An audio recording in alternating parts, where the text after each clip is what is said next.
Good afternoon, everyone, and thank you for tuning in today to hear this Lunch and Learn for Virginia Flood Awareness Week.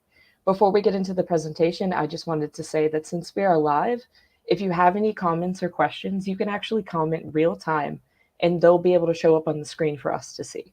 So throughout this whole presentation, for either of our two presenters or for me at the end, or even during it, do not hesitate to ask questions. If you are watching this recorded, I hope the questions that are asked during it still benefit you. But this presentation is our second Lunch and Learn for Virginia Flood Awareness Week, and we have two guests today. Our two guests are Liz Thurber and Aileen Winquist. And Liz, could you just kind of say a little quick thing about your background? Yes, I'm a professional engineer, and I've been working in the field of stormwater for more years than I want to admit to. And I'm working in Arlington County. I'm the floodplain administrator, and I also manage our stormwater infrastructure program. Aileen? Sure. Hi, everyone. My name is Aileen Winquist. I have worked for Arlington County for over 20 years, and I do communications and engagement for our stormwater program. So we do a lot of outreach and engagement on topics such as how to reduce your flood risks.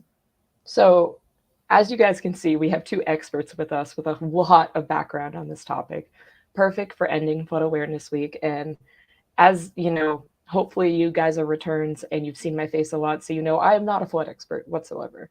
So we're going to let the flood experts actually take it away from this point, and we're going to start with Aileen's portion. But again, if you have any questions or comments, please do not hesitate to ask. Great. Thank you, everyone. And thanks again for joining us today. You may have caught the earlier webinar that we had on Tuesday, or I know there was also one on Wednesday evening, and they had a lot of good information about how to reduce your flood risk and some good background information on flood insurance. So hopefully that's something that you are, definitely considering for your property and to help reduce risk. We were happy to partner with some of our regional jurisdictions this week, Arlington, Alexandria, Fairfax County, and also NVRC on these Flood Awareness Week presentations. So today we wanted to focus specifically on some actions you can take around your property to help reduce your flood risk. And some of these, are fairly, simple, not necessarily really involved or expensive activities, but things that you can do that will help you in the case of a major storm or unexpected flooding event. All right, let me jump ahead here. So as we all know, flooding is increasing. We have seen an increase in the intensity of storms and precipitation in Virginia. You can see on the graphic here from NOAA that the amount of precipitation has increased in recent years. And then we've also had some reports and studies that we're having more of these significant flooding events, that have major cost impacts associated with them. So, those we used to have maybe 3 per year. 30 to 40 years ago, and those, in 2021, up to 20 per year. So this is something that affects everyone that we all really need to be thinking about and being prepared for.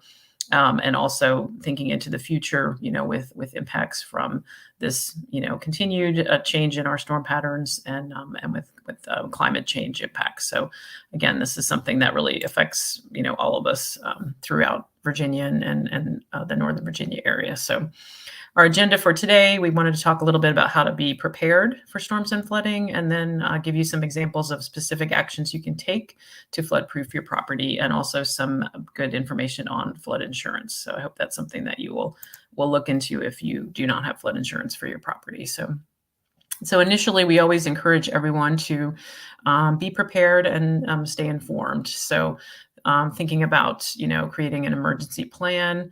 And there's a lot of good resources from our local emergency management departments on, developing that plan and kind of the components of your plan. Thinking about an emergency kit. And we do have some examples later in the presentation about some of those components. And I think Chase, I know on Tuesday, shared his example of his emergency kit, which is great. So again, that's something that you at the time of the emergency, you may not have the luxury of a lot of time to go around collecting those items.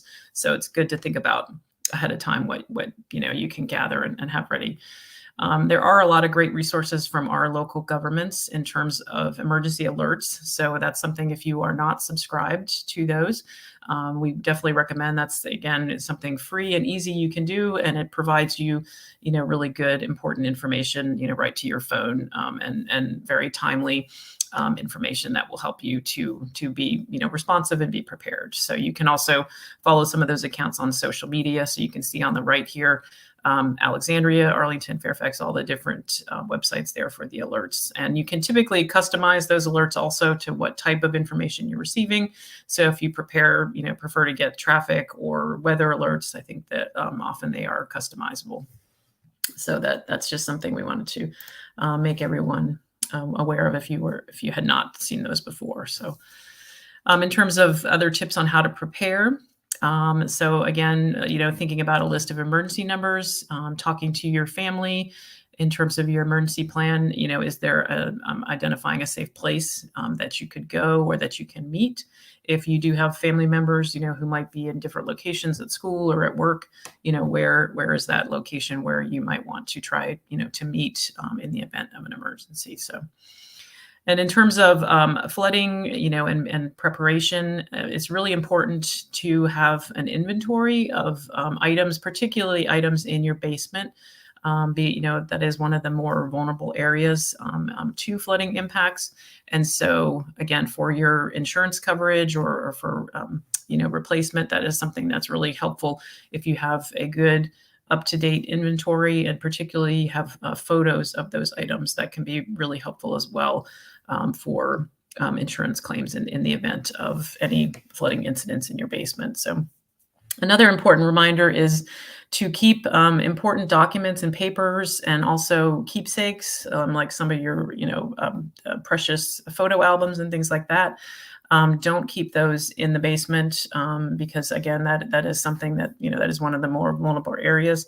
And so I do have a photo here. I have kind of a fireproof little safe box that I have that so I keep some of our important family documents in there. So again, that's something that you ideally do not want to, keep in your basement. So think about some other locations in your house where you can keep some of those important documents.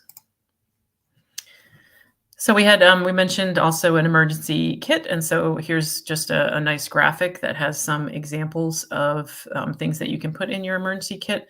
And again, it's important to kind of gather those supplies, ahead of time so that they are available, or if some of your services are cut off. So you can see there's some essentials listed there, a first aid kit, some water, a flashlight, potentially some canned food, or, packaged food that's ready, a can opener if you're going to have cans, and then other useful items, phone chargers, pocket knife, a radio, and then also think about some personal items, medication, any of those personal documents that you need to bring with you if you need to leave the area temporarily, and also potentially some items for your pet. We all, I think pets have become more and more part of our family. So again, thinking about some of those very special items that you might want to have for those members of your family. So another good reminder is kind of knowing how to turn off electricity to different parts of your house. So one thing that, again, because basements are more vulnerable to flooding, if you can turn off the electricity to some of the items in the basement, some of the appliances and fixtures that you have down there, that can actually help preserve the appliance in the event of a flood. So when it's not plugged in, it's not as affected by the water if water does get in there. So that's just a good thing to know. If there is a storm, that you see is coming, that's an option for your, washer, dryer, and some of those appliances that you have down in the basement. Also, some homes, that have a sump pump, that's a good thing that you want to kind of check on, regularly, to make sure that the sump pump is in good working order, and to also have a battery backup, because sometimes, with a storm, you might lose power, and then you do want your sump pump to still be operational in that case. So that's something that, again, you need to kind of be thinking ahead before the storm event happens, to be prepared there. So. And then I'm going to turn it over to Liz here. We have some different examples of things you can do around your property, to do some flood proofing and kind of maybe ideally help keep the water out of your properties. Hi, everyone. So as the picture shows here, there's some barriers that are shown here. You need to look at your house to see where the water enters into your house or where it could enter into your house. And the obvious places are windows in your basement and also doors. So one of the things, if you're in an area where water flows and it can get into the house, if you put these barriers up, it helps keep the water out of the house and will help mitigate flooding damage. And along those lines, there are also water entry points that can be protected by these temporary walls or shields or floodgates. And here's examples of two of them. One is a prefabricated metal on the right-hand side, prefabricated metal guard or shield or floodgate. And then on the other side is somebody put up some concrete steps, and then the concrete steps go back down to let you get into the house, but they protect the doorway from getting inundated with floodwaters. And that's usually not a terribly high cost item to take care of. Another issue is sometimes people have to protect their their nice patio window doors, that kind of thing. They might put up some walls, and then but to make sure that wall drains, they would need a sump pump. And so you need to make sure that enclosed areas like that drain, because again, the water can pool inside those areas. It has no way to get out, and then it just goes through the house. There's more information on the link we have here below, Homeowner's Guide to Retrofitting. And that's one of FEMA's publications, and they have a lot of other publications that you might find helpful. So one of the other major things that we try to keep when we design our systems and we look at how water moves through our communities, we do look for something called overland relief. And overland relief is a safe flow pathway for water to move during large storms. And this is usually above ground. We might have storm pipes underground, and in the picture you can see some inlets on the edge in the lower right-hand corner. There's an inlet, but water also, sometimes when those inlets get overwhelmed or there's just more rain than anybody thought was ever possible to happen, the water flows over the ground. And so we need to have a safe flow path for the water.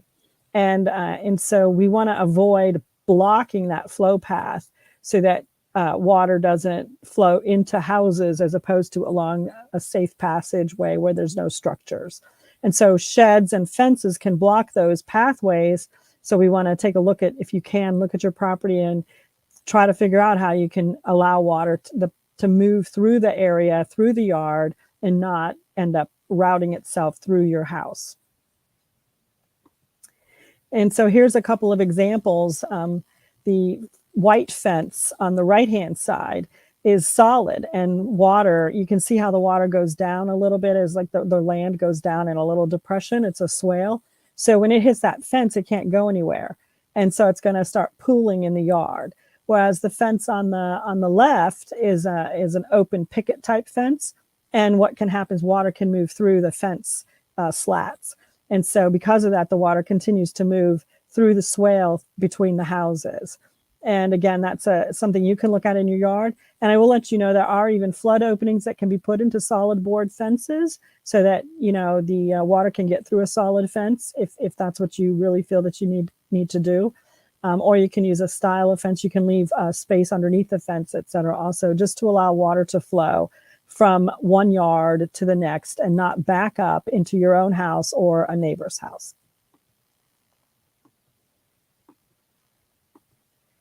Ooh, what did I do? I lost my slide now. Okay, so then another item that we run into all the time is that people have inlets in their backyard and they don't like the way they look, or maybe they don't realize that it's a storm sewer inlet.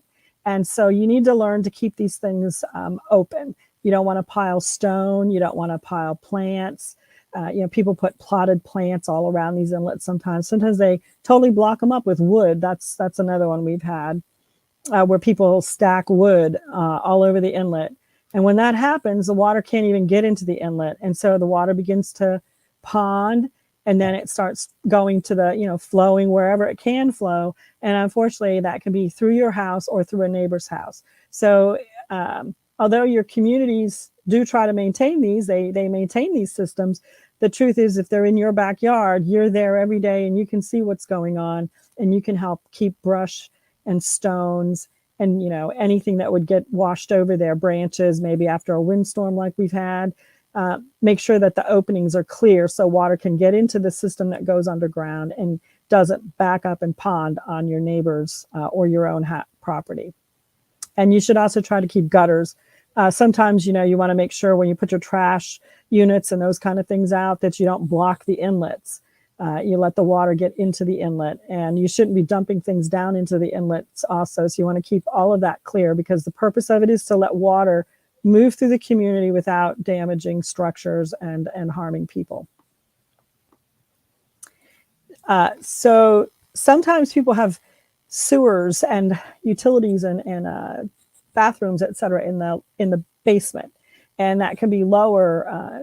Because of that, when the storms come, sometimes you can get water that gets into the sanitary sewer system, and can back everything up. And you can get water can come into the drains, floor drains, and other fixtures because of this sanitary sewer system is taking on water from the storm system. One of the ways you can prevent that from happening is to put a backflow preventer in your sanitary sewer lateral. And again, sump pumps also. Sometimes you have a backflow preventer in the line that drains the sump pump, so that water isn't allowed to back up and get down into your basement and flood your house. And if stormwater is bad enough, but sewage water backing up into your house is a very unpleasant experience. So these things are, anybody can put them in. You just have to get the necessary permits. The other thing that everybody should consider is flood insurance. And flood insurance is available to people, even if you're not in a special flood hazard area, one of the FEMA floodplains. And usually flood insurance isn't part of your normal homeowner's insurance. So you have to actually ask for it, and you pay a little bit extra for it. And if you're not in the special flood hazard area, it tends to be less expensive because, the risk is a little lower. So we recommend that people look into flood insurance. And again, unfortunately, 40% of the insurance claims do come from areas that are not in FEMA floodplain. So just because you're not in a FEMA floodplain doesn't mean that there isn't flood risk for you. And so flood insurance is a good idea. Only a very small number of people carry the flood insurance. And again, it can only be a couple $100 a year, or about $600, $60 a month, perhaps, if you're in a low flood area, low risk area. And you do need to know that you have to have these policies in place prior to a flood, usually about 30 days or so. So there's like a waiting period. So you need to try to get that policy in place, definitely before the flood season or the wet season begins.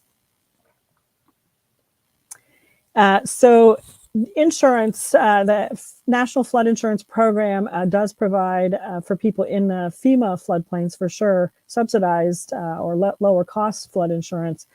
But there's limitations on what can be covered in a basement. And so a basement is an area that's surrounded on all four sides. It's underground on all four sides. And only some things are covered in those policies. And they tend to be your equipment, your air conditioners, your water heaters, et cetera. They have to be connected to power. And also washers and dryers can be covered, freezers. But what's not covered are the finishings that you put in a basement, or the furniture. And of course, your collectibles and your personal effects are not covered.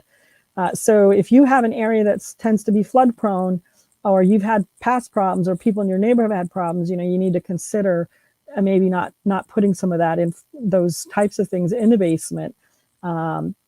And you can also, in some cases, choose types of materials that are resistant to flood damage. There's a lot of information that's online, and how to report drainage problems. These are for Arlington, Fairfax, and Alexandria. There's some areas, some links you can go to report problems. And then just reiterate that there's a lot of information, I think, on every one of these county or city websites about all sorts of things you can do to protect yourself and your home and your vehicles from flooding. Well, I want to say, first of all, great presentation, ladies. Second of all, I'm glad that I was a part of this because I have a concrete patio with walls, and I never thought about that sump pump thing. So that scares me a little bit. So now I'm going to act upon that. That will be my next big home project, because the last rain, I definitely did get that water puddle in a corner of my patio. So, and I'm going to be honest, it became a whole mosquito thing. So it definitely sounds like this is something I should take care of. So that is really awesome. So if it's okay with you ladies, I was just going to ask you some common questions about flooding, and maybe, it will help someone in the audience. Is that okay? Sounds good. So, Aileen, what would you say to someone that said, hey, my house was fine in the last flood, which means no matter what, my house will be fine in the next flood because all floods are the same? Yeah, that is something we have definitely heard from, a number of property owners, that, oh, I've lived here 20 years, I've never had any flooding problems. I don't really, maybe flood insurance is not really a concern for me. So, and I think, as we all know, just because you haven't had an issue before, that doesn't mean, that you're going to be, fine, for another 20 years. So, and as we've seen with kind of this change in the storm patterns, what we've had in the past, is not necessarily going to be the same as what we have moving forward, with potential, with the increase in storm intensity and climate change impacts. So I think we all need to be, thinking, kind of strategically and really trying to be prepared and protecting ourselves from that. And again, I think as Chase had mentioned on Tuesday, sometimes there can be an incident where a drain gets blocked or something like that. So even if you are not necessarily in a high risk area, flooding can happen, in any location. So it's just definitely something that we all need to think about, because, again, our homes and our properties are so important, for, all of our sort of, the value and impact to your life. So, it really, for example, like flood insurance, is really helping you to kind of restore things, if there is an impact. So it's just something that everybody should really seriously consider.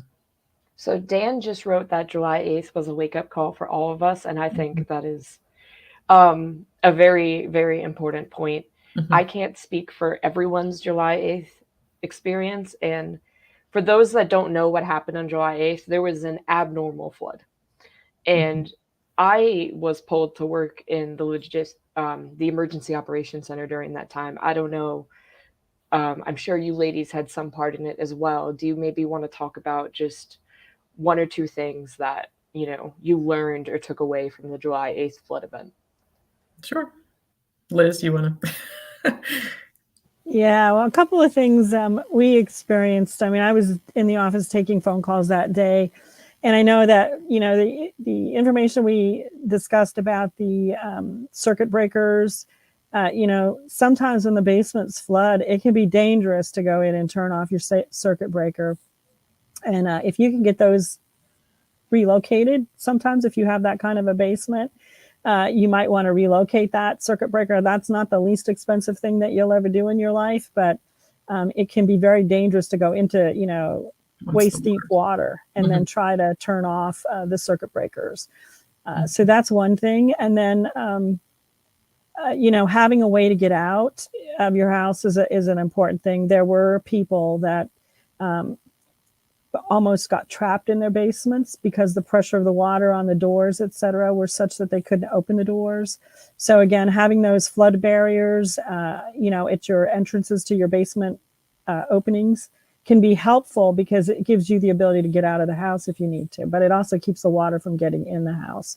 So I can't say enough how much the flood barriers are probably one of the most useful techniques that you can use to keep water out of your house.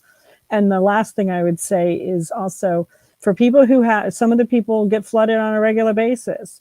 You don't have to put the most, you don't have to use expensive carpeting, and there's ways of hanging your drywall so that the whole panel isn't vertical, it's horizontal. That way, if you have flood damage, you can put out, just pull out the lowest horizontal panel of drywall, and you can just not store things in there and use that space in a way that is going to, greatly increase the losses that you're going to experience. I think another good reminder too with the July 8th storm was that it happened basically during rush hour. So that's a really good reminder about those alerts, because I do remember getting the alert that morning. And I think, it was sort of an exceptional alert in that my phone actually, chimed at me and said, hey, flash flood alert. And I think even working in this field, I still didn't sort of recognize, the significance that this was a different type of alert, because we often get some of the, flash flood warnings, but this was kind of a higher level alert. And so that, having those alerts available and realizing, hey, maybe I don't need to leave right now. I can wait for the storm to pass through, because there were, a lot of water rescues. People were trapped, on roads and had to climb on the roof of their cars. So again, having those subscriptions, set up and just getting that information can help you, to kind of plan your day and be responsive and potentially avoid, a situation like that. Even if, you don't have flooding at home, you don't have to head out into, a storm event. So I think everyone here will 110% agree that staying informed with your surroundings and your environment is one of the best things you can do for all types of hazards, whether man-made or natural hazards. So I think that is a great point. Well, we're reaching the end of our time. So let's say, what is the one thing each of you would want someone to leave with if they were only going to remember one concept? Liz? Well, you should know your flood risk. And there's a lot of different information online, et cetera, that you can find that helps you understand what your flood risk is. And you just look around, your lot and look for the low-lying areas, and again, openings where water gets into your house. You should know your risk. Mm-hmm. And we did talk a little bit more about that on Tuesday's webinar. So for anyone, if you didn't have a chance to catch that one, I know it's available online. So we talked in a little bit more detail about the websites where you can go ahead and look up your property and find out that information. So I think my key reminder, would be, again, really to strongly encourage everyone to purchase the flood insurance, for their properties, and that really is a key element of your plan to be prepared, and also to help you sort of recover in the event of a flooding situation. So those are both very strong points and very important points. So I really do appreciate it, ladies, and I do appreciate your time. And I also want to thank Enverse. Enverse also helped with this. So we had City of Alexandria, Arlington, Fairfax County, and Enverse. I don't believe I've missed anyone. I think that was yep. And this was really a group effort between the region, and we're trying to we're all helping the same people. A lot of us may live in one area and work in the other, so it really is a group effort. So thank you for being here, ladies, and thank you for everyone that is tuned into this, whether recorded or online. And I hope everyone has a great rest of their day. Thank you. Thank you.